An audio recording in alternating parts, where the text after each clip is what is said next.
TDP ప్రకటించిన మూడో జాబితాలో విజయనగరం జిల్లా శృంగవరపుకోట టికెట్ అధిష్టానం కోళ్ల లలిత కుమారికి ప్రకటించడంతో ఎన్ఆర్ఐ గొంపకృష్ణ వర్గీయులు తీవ్ర అసంతృప్తి చెందారు. పార్టీ కార్యాలయం వద్ద గందరగోళం పరిస్థితి ఏర్పడింది. తమకే టికెట్ అని అధిష్టానం చెప్పి మూడో జాబితాలో లలిత కుమారి పేరు ప్రకటించడం దారుణమని గొంపకృష్ణ వర్గీయులు తీవ్ర ఆవేదనకు గురయ్యారు. పార్టీ కార్యాలయంపై రాసిన టీడీపీ పేర్లు, సైకిల్ గుర్తులను కార్యకర్తలు తొలగించారు. ఈ సందర్భంగా గొంపకృష్ణ మాట్లాడుతూ చివరి నిమిషం వరకు తనకు టికెట్ కేటాయిస్తున్నామన్న అధిష్టానం నా పేరు మార్చి వేరే అభ్యర్థిని ప్రకటించడం దారుణమని అన్నారు. మండలంలో నేతలు మూకుంబడిగా తెలుగుదేశం పార్టీ పదవులకు రాజీనామా చేయడానికి సిద్ధమయ్యారు. కార్యకర్తలు, నాయకులు ఇండిపెండెంట్ అభ్యర్థిగా పోటీ చేయమంటే పోటీకి నేను సిద్ధమని ఆయన తెలిపారు.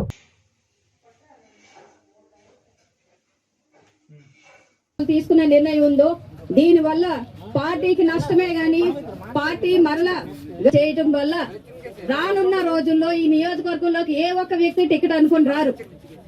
ఆవిడ భూస్థాపితం వచ్చి ఆయనకు అండగా ఉండాలని కోరుకుంటాను. ఈ అవకాశం మీ అందరికీ మరొకసారి నేను ధన్యవాదాలు తెలియజేసుకుంటాను. శృంగవరపుకోట నియోజకవర్గం తెలుగుదేశం పార్టీ అభ్యర్థిని ఖరారు చేసిన తర్వాత కేడర్ అంతా కూడా నిస్తేజంలో నిరాశతో ఉన్నారు. అయితే నిన్న ఏం జరిగింది అనేది ఆల్రెడీ నేను వివరించాను కేడర్కి. నిన్న మధ్యాహ్నం నాకు ఫోన్ చేసి పార్టీ ఆఫీస్ నుంచి అధికారికంగా నీకు టికెట్ కన్ఫర్మ్ చేశాము అని చెప్పి రాత్రి నుంచి పొద్దుంటికి జరిగే మార్పులో నిర్ణయం ఎందుకు మారిందో నాకు తెలియదు. పార్టీ నుంచి కూడా ఎలాంటి క్లారిటీ రావడం లేదు. పార్టీ వాళ్ళు ఒకవేళ ఎవరైనా సరే వచ్చి మాట్లాడితే అప్పుడు మాకు ఏం జరిగిందని తెలిస్తే తప్పితే ఇప్పటికైతే తెలీదు. నిన్న 4-5 నిమిషాలకి అధికారికంగా చంద్రబాబు గారి ఆఫీసు నుంచి నీకు కాల్ చేయమని చెప్పారు.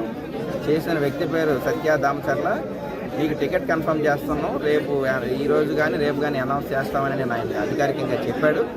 కానీ ఈరోజు మార్నింగ్ మాత్రం వేరొక పేరు ఉండడంతో మాకు కూడా ఏం జరిగిందనేది అర్థం కాలేదు.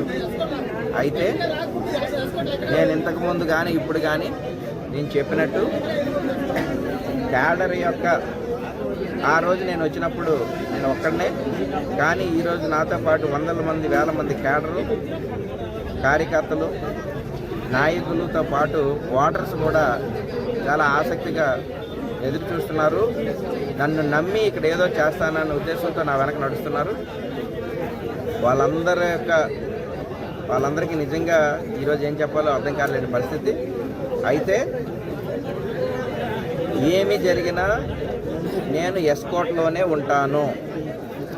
క్యాడర్ యొక్క అభిప్రాయాలని, వాళ్ళ యొక్క అభిమతానికి అనుగుణంగా రేపు ఇండిపెండెంట్గా ఎన్నికలకు వెళ్ళాలా లేకపోతే ఏంటి అనేది క్యాడర్ యొక్క నిర్ణయాలను బట్టి క్యాడర్ అందరితో పాటు మరొకసారి కూర్చొని క్యాడర్ అందరూ ఆదేశిస్తే అవసరమైతే ఇండిపెండెంట్గా ఎన్నికలకు వెళ్ళడానికి కూడా నేను సిద్ధం.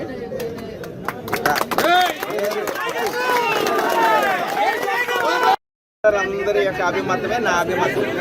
వాళ్ళు ఏ నిర్ణయం తీసుకుంటే మెజారిటీ ఆఫ్ ద క్యాడర్ ఏ నిర్ణయం తీసుకుంటే మా మండల పార్టీ అధ్యక్షుడు మెజారిటీ ఆఫ్ ద క్యాడర్ ఏ విధంగా అయితే నిర్ణయాలు ఆ నిర్ణయాన్ని నేను కట్టుబడి ఉంటాను. ఆ నిర్ణయాన్ని నేను కట్టుబడి ఉంటాం. మా కార్యాచరణ 1-2 రోజుల్లో మేము కార్యాచరణ వెలువరుస్తాం.